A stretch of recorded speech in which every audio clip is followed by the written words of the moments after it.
Hello साथियों, जय हिंद। देखिए, मध्यकालीन भारत के इतिहास में हमने पिछले वाले वीडियो में आप सभी को मुस्लिम आक्रमण का पहला चरण यानी अरबों के आक्रमण के बारे में बता दिया था कि किस प्रकार से मोहम्मद बिन कासिम ने 712 ईस्वी में भारत पर आक्रमण किया। वर्तमान पंजाब, जो वर्तमान में पाकिस्तान पड़ता, उसके सिंध नामक प्रांत पर तत्कालीन राजा था राजा दाहिर, जिसको हरा करके उसने जो है वहां पर लूटपाट की और कुछ समय तक शासन भी किया था। तो अरबों का आक्रमण वहीं से खत्म हो जाता है। उससे प्रश्न पूछा जाता है सिर्फ यही कि जजिया कर किसने लगाया था सर्वप्रथम। तो जजिया कर सर्वप्रथम लगाया था मोहम्मद बिन कासिम ने। और जजिया कर है क्या? यह एक धार्मिक कर है जो गैर इस्लामिक लोगों पर ही लगता था, जो इस्लाम धर्म को नहीं मानते थे। तो अब हम लोग इसके दूसरे चरण में आते हैं, तुर्क आक्रमण।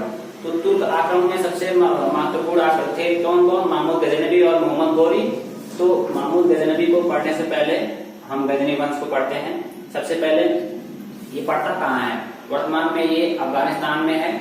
और वहां पर जो तुर्क सरदार थे उनमें से एक प्रमुख था अलप्तगीन नाम का जो तुर्क सरदार था। उसने कुछ लोगों को इकट्ठा करके मिला करके एक साम्राज्य की स्थापना की, जिसका नाम रखा उसने गजनी। और उसका वंश का भी नाम उसी के आधार पर गजनी वंश पड़ा। ठीक है, तो प्रश्न सीधा सीधा ये चपकता है कि गजनी वंश का संस्थापक कौन था? अलप्तगीन। कब किया उसने? 932 ईस्वी में। ठीक, राजधानी क्या थी उसकी? गजनी। इसने भारत पर आक्रमण नहीं किया। भारत पर आक्रमण किया था, उसका नाम था परितगीन। इसका जो पीरियड रहा है ये 972 से 977 के बीच रहा है। ठीक है, परितगीन ये इसी वंश का शासक था। ये मतलब इतना कुशल नहीं था। इसने आक्रमण किया तो, लेकिन ये सफल नहीं हुआ। ठीक है, अब सफल होने में हम आगे बढ़ेंगे।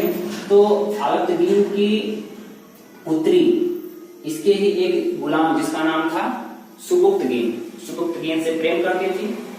अच्छा देखिए, अक्सर ऐसा मिलेगा, हमें इतिहास में आगे मिलेगा, जैसे मोहम्मद गौरी की पुत्री को प्रेम हुआ उसके गुलाम कुतुबुद्दीन ऐबक से। कुतुबुद्दीन ऐबक की पुत्री को प्रेम हुआ जो है उसके गुलाम इल्तुतमिश से। सोचने वाली बात है।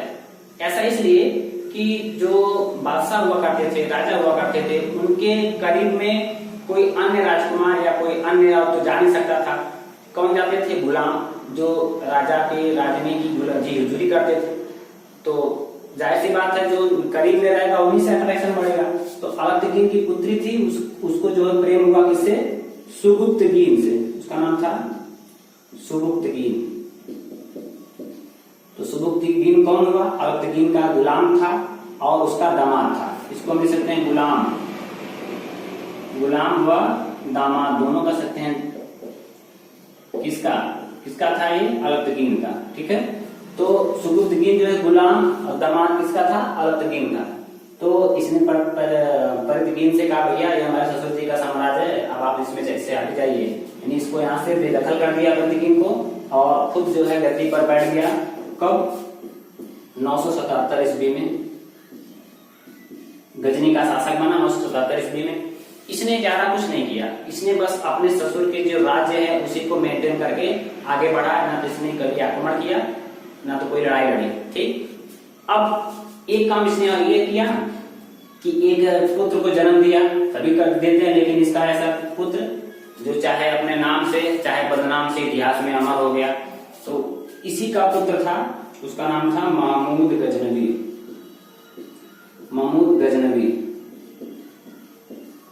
ये जो है इसको इसका नाम सुबुक्तगीन। ठीक है, तो महमूद गजनवी सुबुक्तगीन का पुत्र था। इसके बारे में हम लोग पढ़ेंगे, जो सबसे महत्वपूर्ण माना जाता है। ठीक है, तो गजनी वंश का सबसे महत्वपूर्ण शासक यही माना जाता है, महमूद गजनवी। तो उसका नाम कहीं कहीं महमूद गजनी भी मिलता है, तो आप लोग डिस्टर्ब नहीं होइएगा, आपके ऊपर है आप क्या पढ़ते हैं। महमूद गजनवी को इसका मिलता है और महमूद गजनी भी।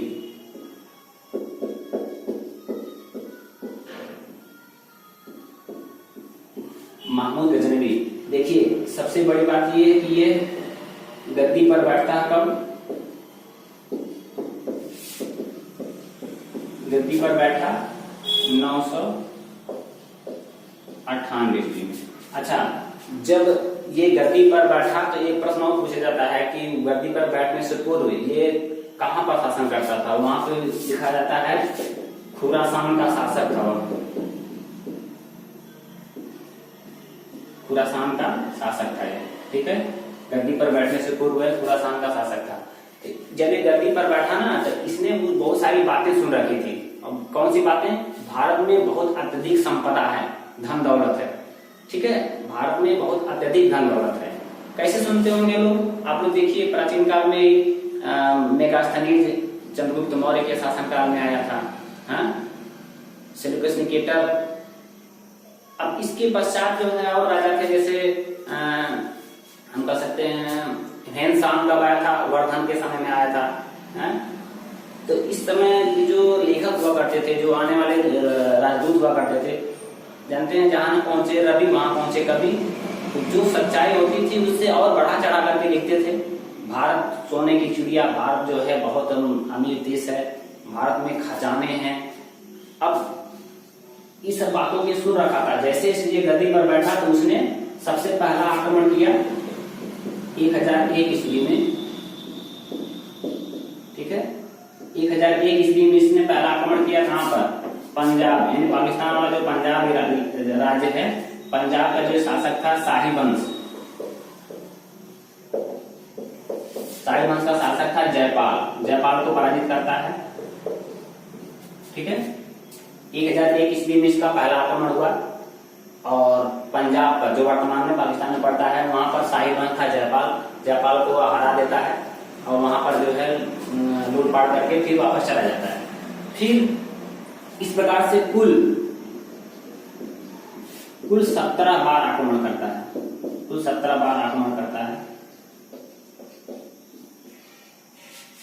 कुल 17 बार आक्रमण यह करता है। 17 बार आक्रमण करने के दरमियान यह भयंकर लूटपाट करता था और इसको पता था कि यहाँ के जो हिंदू राजा है, राजपूत राजा है, यहाँ की जो जनता है, वह अपना धन, अपना सोना, अपना रुपया सब जो है मंदिरों में रखते हैं सुरक्षा के लिए। क्योंकि उस समय चोर लोग भी, डाकू लोग भी मंदिरों में लूटपाट नहीं करते थे, लोगों के धन दौलत सुरक्षित हुआ करते थे।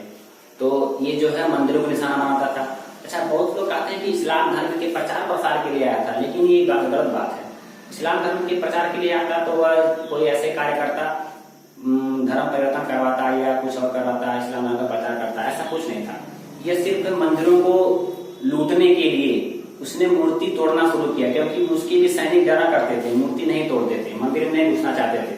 लेकिन जब इसने मूर्ति तोड़ना शुरू किया तो उसके सैनिक निडर हो गए, ऐसा कुछ नहीं है। तो इसीलिए इसे मूर्ति भंजक कहा जाता है, मूर्ति भंजक। और एक तुर्की में और नाम है इसको बुत सिकन, बुत सिकन, बुत सिकन भी कहा जाता है। बुत सिकन मतलब मूर्ति भंजक, बुत माने मूर्ति होती है, तुर्की शब्द है ये, तो इसे कहा जाता है। इसका जो विजय थी नागरकोट में 1008 ईस्वी में, जो मूर्ति भंजक की श्रेणी में इसका सबसे सफल जीत हुई थी 1008 ईस्वी में नागरकोट में। ठीक है, और इसका सबसे इम्पोर्टेंट जो आक्रमण था 1025 का, 1025 ईस्वी में। उस समय कौन सा इसका नंबर था? 16वां। 1025 16वां आक्रमण था। कहां पर? सोमनाथ मंदिर।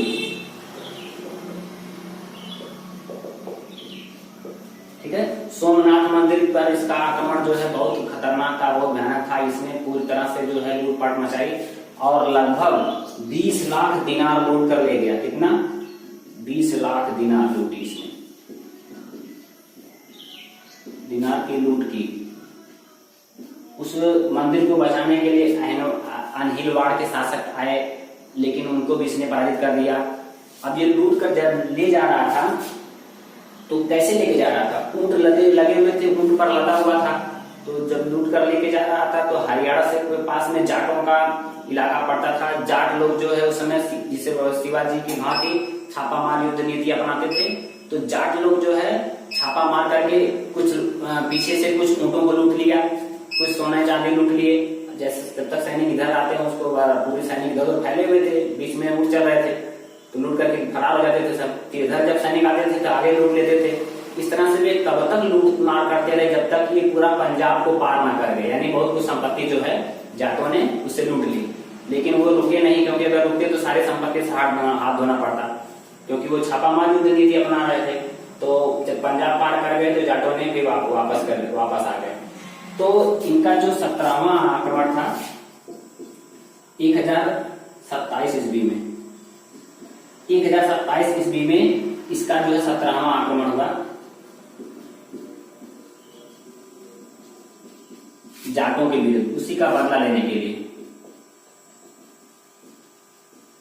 आप सोचिए ना, जाटों पर क्यों आक्रमण करेगा वो, इसीलिए उसने आक्रमण किया क्योंकि वो जब लूट कर लेके जा रहा था तो उसकी संपत्ति को लूट लिया था उसने। और इसकी जो मृत्यु हुई थी, महमूद गजनवी की मृत्यु 1030 ईस्वी में हुई थी।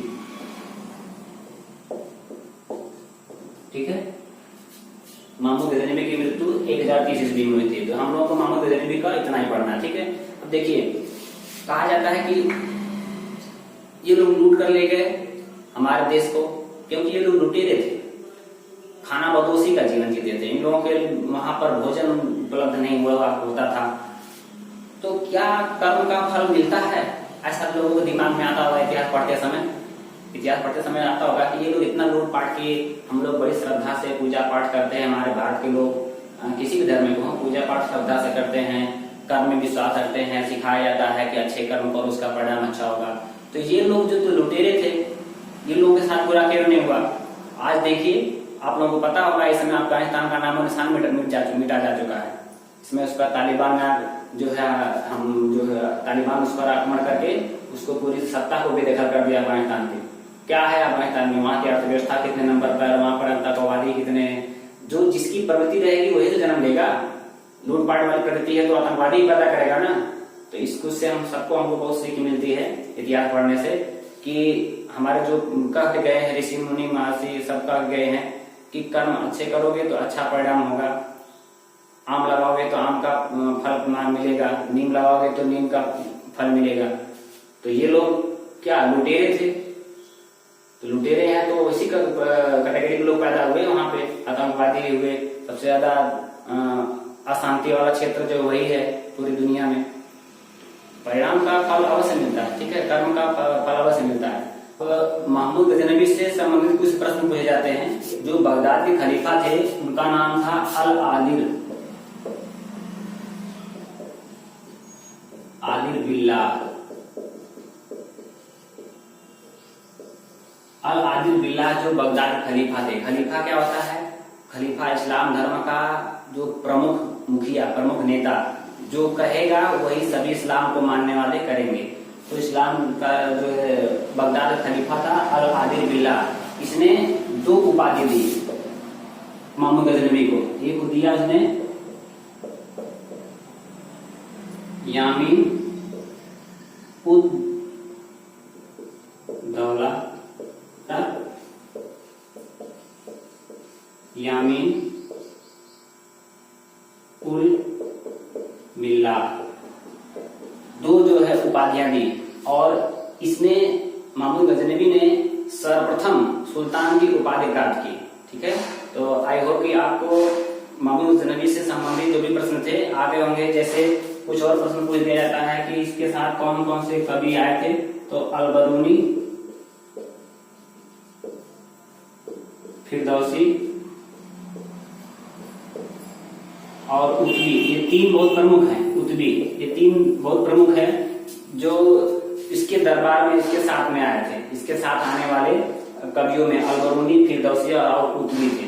किसके साथ में आए थे, महमूद गजनवी के साथ में आए थे। तो ये कुछ परीक्षा के दृष्टि से इंपॉर्टेंट फैक्ट हैं। ये अल आदिल बिल्लाह जो कि बगदाद का खलीफा है, उसने 2 उपाधियां दी, यामिन उद दौला और यामिन उल बिल्लाह। और अल-बरूनी, फिरदौसी और उतबी, ये लोग जो है महमूद गजनवी के साथ भारत आए थे। तो आई होप कि आपको महमूद गजनवी के बारे में सारी चीजें पता हो गई हैं। और इसके बाद हम लोग पढ़ेंगे नेक्स्ट वीडियो में मोहम्मद बिन गौरी के बारे में। ठीक है, तो अगर वीडियो पसंद आए हो तो लाइक कीजिए, दोस्तों में शेयर कीजिए, और अगर चैनल पर नए हो तो इसे सब्सक्राइब करना बिल्कुल ना भूलें। और इसकी पहले वाली वीडियो का लिंक जो है अरबों के आक्रमण का लिंक हम इस वीडियो के डिस्क्रिप्शन में डाल देंगे, आप उनको देख लीजिएगा, तभी आपको अच्छी तरह समझ में आ जाएगा। तो मिलते हैं नेक्स्ट वीडियो में, तब तक जय हिंद।